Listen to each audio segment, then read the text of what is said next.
over 23 million people listen to podcasts in the UK, and that's set to rise to 28 million in 2026, and I think that's a modest estimate for sure, especially when you look at the explosion of TikTok and YouTube.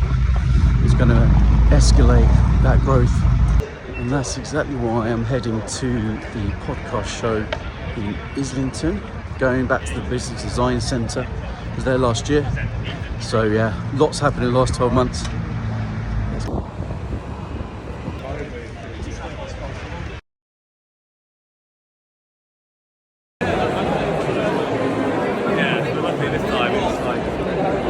We got BBC Sounds here, we've got Sky News here doing a live broadcast at the moment, and a whole load of talks, or too many talks, but yeah, it's going to be good. I'm looking forward to it.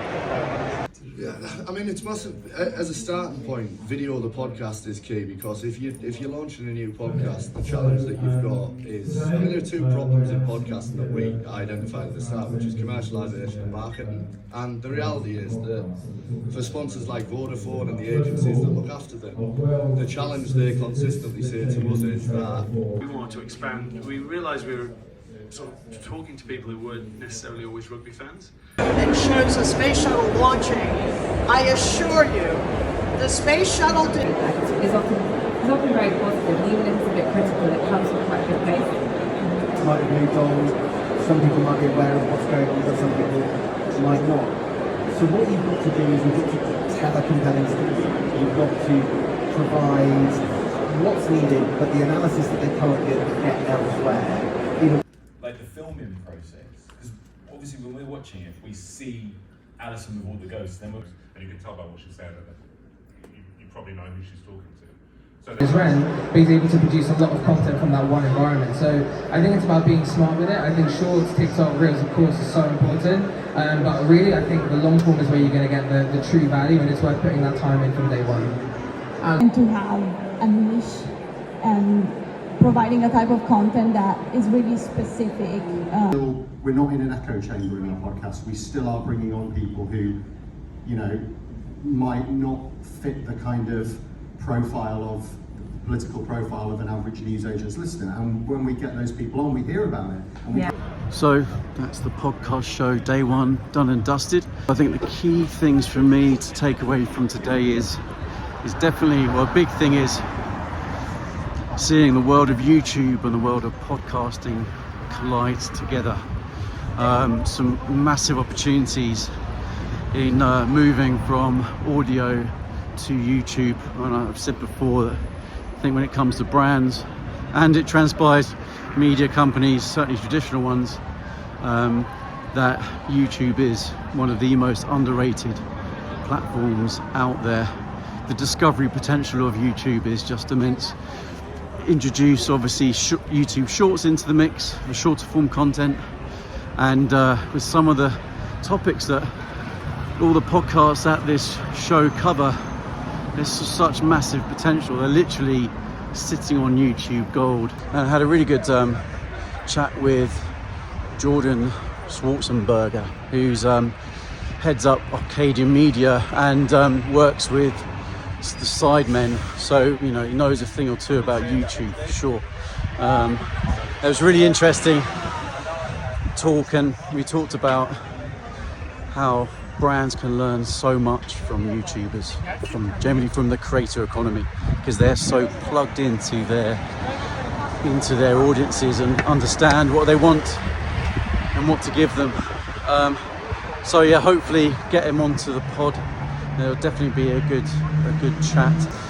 We also got to talk to Mike Tyndall, the legendary England rugby player, who of course lifted the World Cup in 2003. So I had to do the fanboy thing of saying where I was on the night that they lifted the World Cup. And not only is he obviously a World Cup winner, but he is host of The Good, The Bad and The Rugby. That's become a very well established podcast, and Mike Tyndall actually mentioned, I want to say Mike, but I think it's not long enough yet. But yeah, Mike Tyndall said,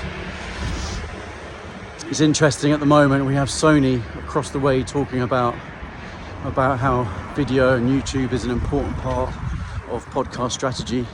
And he's saying, well, we kind of did it from the start. In the worlds of YouTube, video and podcasts coming together, and how, you know, very experienced and very excellent production teams are looking at audio, obviously doing that very well, but not really exploring like properly the opportunities on platforms like YouTube. Yes, they're taking their content, their podcast episodes, and put them on social, but in terms of actually having an absolute focused strategy on, say, monetizing YouTube, it's really early days for them. And considering it costs so much to produce an episode, and they were saying, you know, sometimes they won't be making money, making a profit on episodes, but actually then YouTube is literally the gold that they're sitting on, the content that they have, the topics that they cover. You know, this is a team that used to do Americast with the BBC. You know, this is stuff that is highly interesting and highly viral and engaging content. People want to talk about it. So, you know, the podcast world has just a fantastic opportunity to take YouTube, take video generally, and just go multi-platform. And really, this means that more podcasters can be around, and especially podcasters in the news space are doing a very important job in terms of questioning the news and disseminating the news and sharing opinion. You know, they need to be able to exist commercially and be successful commercially, otherwise they won't be around to do that. So yeah, really exciting. So I'm looking forward to going back to Islington next year. I'll probably go for 2 days next time. Loads of great chat, and it's definitely worth taking the time out and spending money on the 2-day ticket for sure. If anyone fancies joining me, let me know.